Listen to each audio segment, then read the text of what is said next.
NIM A4101892. Nama saya Tara Kamila Rahma, NIM A410180096. Saya Vinisi Indriani, NIM A410180101. Nama saya Kofifah Titan Palupi, NIM A40180100106. Saya Alma Susna Nurul Latifah, NIM A410180108. Kami dari kelompok 13 akan mewawancarai seorang pengusaha pemilik Abon Sapi Abadi Jaya. Selamat menyaksikan.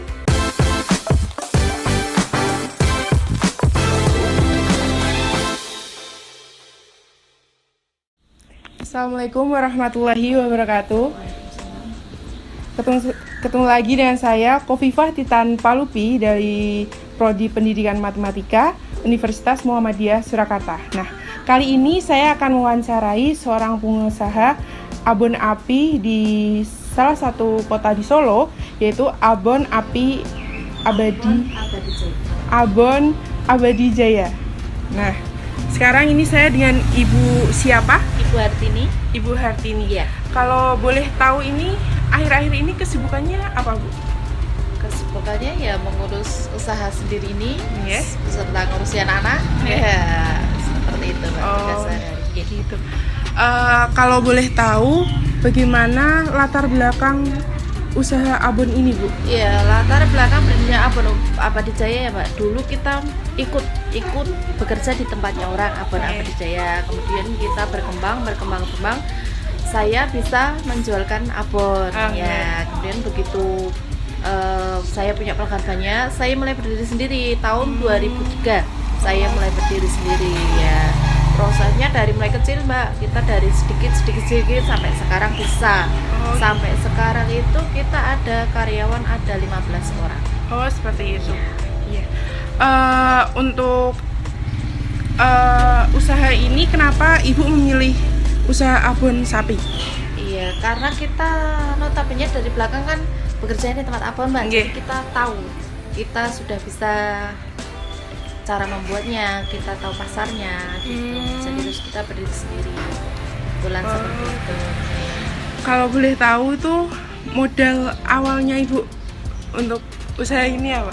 Dulu kita modalnya dengkul Mbak. Soalnya dulu itu kita jadi suatu misal mau bikin itu kita ambil dulu.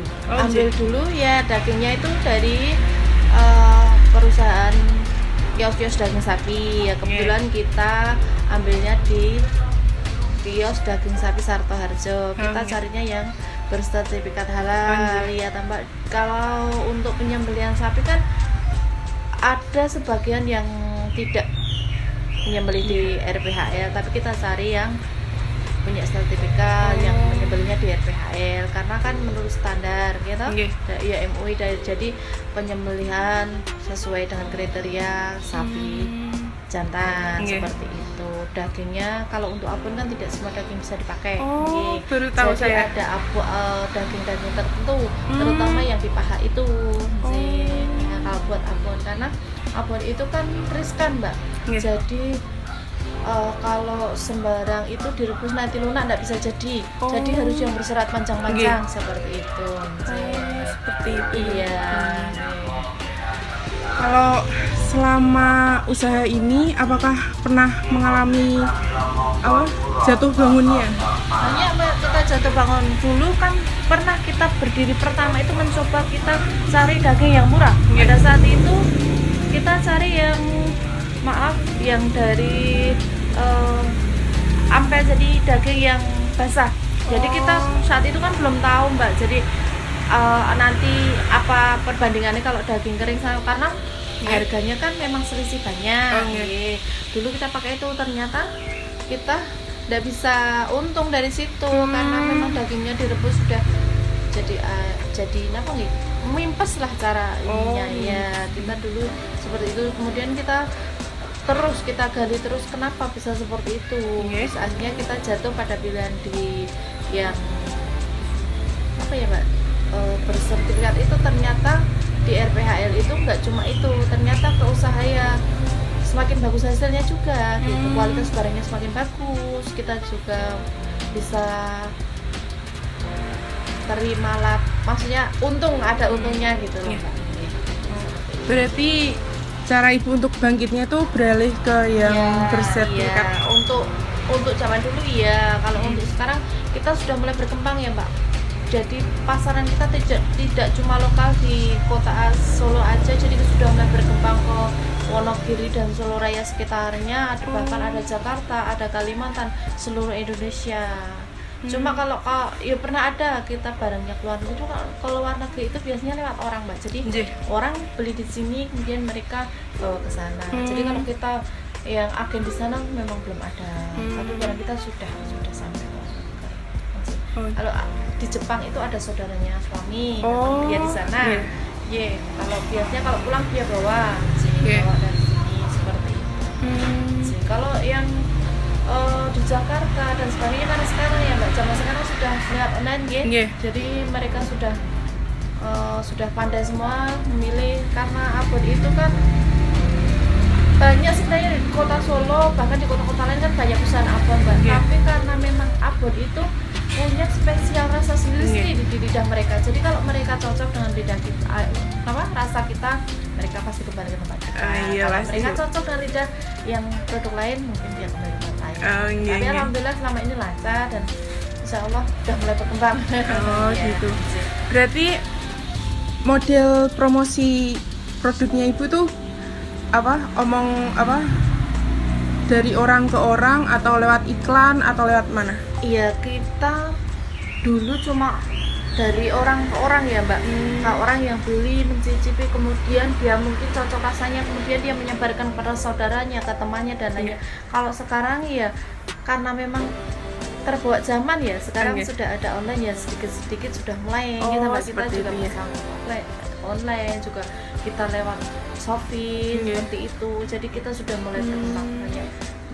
Terutama juga ada yang bukan dari kita Mbak, dia beli kemudian dia yang dijual kembali seperti reseller gitu Bu. Tapi kalau sekarang itu juga pinter-pinternya konsumen ya Mbak, mereka juga maaf sekali buka di situ kan sudah keluar seperti itu. Sudah banyak juga yang seperti itu Mbak. Kalau boleh tahu sampai sekarang karyawan ibu ada berapa Bu? Ada kurang lebih 15. Termasuk keluarga sendiri Mbak, karena di sini semuanya keluarga sendiri.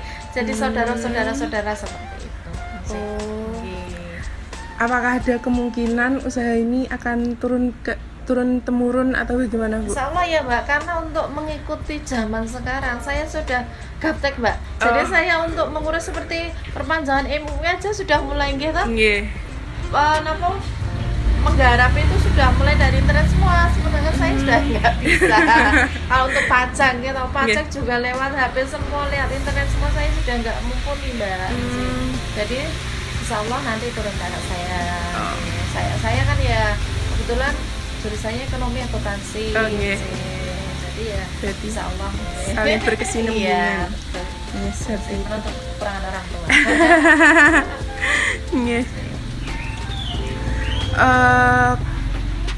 Ini kan masa pandemi seperti ini Bu, apakah ada penurunan omset atau bagaimana? Ya, untuk pertama pada saat beberapa bulan pertama itu kami mengalami Mbak, jadi kita memang kayak gimana ya Mbak, kayak mungkin juga tidak saya sendiri di bidang-bidang lain mungkin juga sama pada saat itu, tapi dengan kesini kebetulan yang pada saat itu terus online-nya ya kan ya bangkit, online-nya bangkit, kemudian sekarang sudah mulai kembali. Seperti itu. Berarti untuk untuk biar pandemi ini tetap jalan terus, online-nya dijalankan. Juga kemudian bapak-bapak sekarang juga sudah mulai nih Mbak, sudah mulai tertata kembali. Jadi saat ini yang pasar-pasar juga sudah mulai berkembang. Ya sedikit demi sedikit sih, nggak bisa langsung seperti yang dulu sih. Cuma ya alhamdulillah saya sudah mulai ada peringkat, karena biasanya memang kalau untuk abon ya Mbak, oleh-oleh itu kan biasanya ramainya nanti di saat lebaran. Jadi untuk saat ini tuh toko sudah mulai seperti sudah itu. mulai berkembang, mereka sudah mulai nyetok barang. Bahkan yang untuk yang luar kota pasti sudah mulai. Sudah mulai. Jadi untuk satu bulan ini sudah peningkatan. Berarti sudah udah mulai seperti semula, hampir Iya, seperti semula. Hampir seperti semula.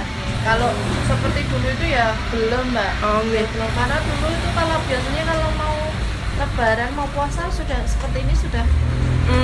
Tapi juga alhamdulillah sudah mulai ada peningkatan dari yang sebelumnya di masa pandemi ini. Tapi kan kalau di masa pandemi seperti ini kan banyak usaha-usaha yang mengurangi karyawannya atau bagaimana? Apakah Ibu juga mengurangi karyawan atau tetap atau bagaimana? Mbak, kita bertahan gitu.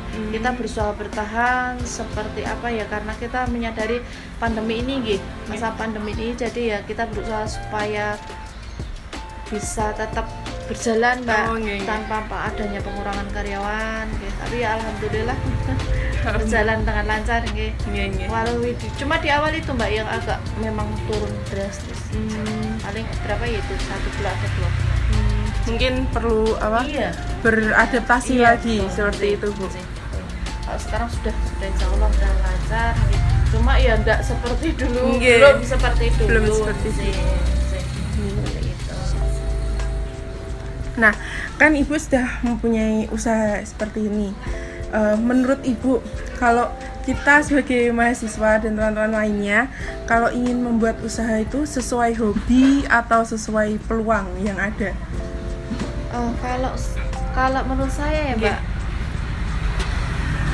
bisa juga lewat hobi, bisa juga lewat peluang. Jadi pintar-pintarnya menempatkan diri. Soalnya kadang-kadang hobi bisa membawa berkah ya kan. Peluang juga penting. Jadi dua-duanya saling berkesinambungan. Suatu misal kita jenengan menekuni sesuatu, kan tidak instan, Mbak. Ya kan ya, butuh perjalanan, butuh proses. Seandainya memang tidak cocok ya diganti dengan saya lain seperti itu. Tapi kalau memang kita tujuannya niatnya baik, usaha kemudian kita, karena usaha kan jatuh bangun, Mbak. Jadi kadang-kadang kalau orang jatuh terus susah kagetnya, nah itu yang kadang-kadang bikin apa gitu. Kalau saya berawal dari memang benar-benar dulu bekerja di tempat orang, saya bisa maksudnya menguasai bidang itu, kemudian saya mencoba untuk berjualan, walaupun dulu tidak bikin sendiri, kemudian saya mulai berkembang, jadi saya tahu dari awalnya dari nol kan, benar-benar dari nol, Mbak, perjalanannya panjang. Jadi bisa gimana ya, Mbak, bisa merasakan lah.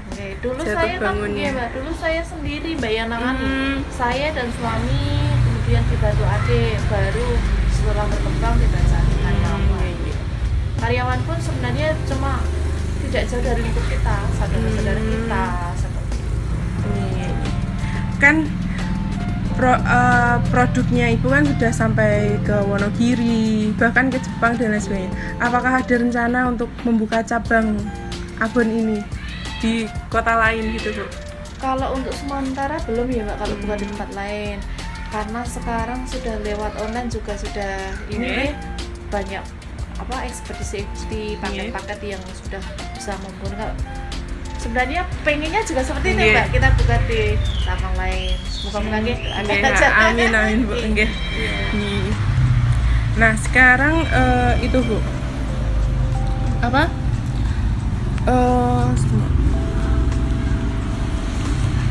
Pesan Ibu untuk teman-teman mahasiswa itu biar kita jadi pengen banget jadi pengusaha gitu, Bu. Pesannya itu apa gitu? Ya, kalau seorang pengusaha itu kan tidak ini, Mbak, kadang-kala kita dapat, kadang-kala juga kita tidak dapat. Suatu misal gini, Mbak, seorang pengusaha itu perlu belajar. Seperti kita sekarang pun seperti suami itu masih gini, orang kita kan juga bertemu dengan konsumen itu kan sendiri, Mbak, karena bapak itu keliling juga sendiri. Jadi kita kan tatap muka, jadi kita ketemu konsumen langsung, jadi kan tahu apa permintaan mereka. Jadi suatu misal gini, Mbak, kita kan jualan abon, kemudian sampai abon ayam karena ada permintaan, kemudian kita merambat ke ragi serundeng, kemudian begitu sudah berjalan ternyata kok di pasar itu kok ada ya permintaan abon yang harganya lebih murah, terus kemudian gimana ya caranya ya. Kemudian kita bikin juga Mbak. Jadi kan seperti itu. Jadi kita itu juga mempertimbangkan konsumen. Ternyata ada konsumen yang di daerah itu pengennya yang murah, tapi bisa. Ya kita bagaimana caranya bikin seperti itu. Jadi ternyata kita bisa berjalan. Kita bikinkan abon yang lebih murah. Seperti itu. Ya walaupun kalau abon murah ya tidak bisa seperti murni daging sapi seperti itu. Seperti campurannya ya seperti itu. Tapi mereka juga menyukai seperti itu karena juga mereka terjangkau. Di lain pihak kita juga yang abon yang punya kita yang sudah berjalan itu kita juga mengingat pasar.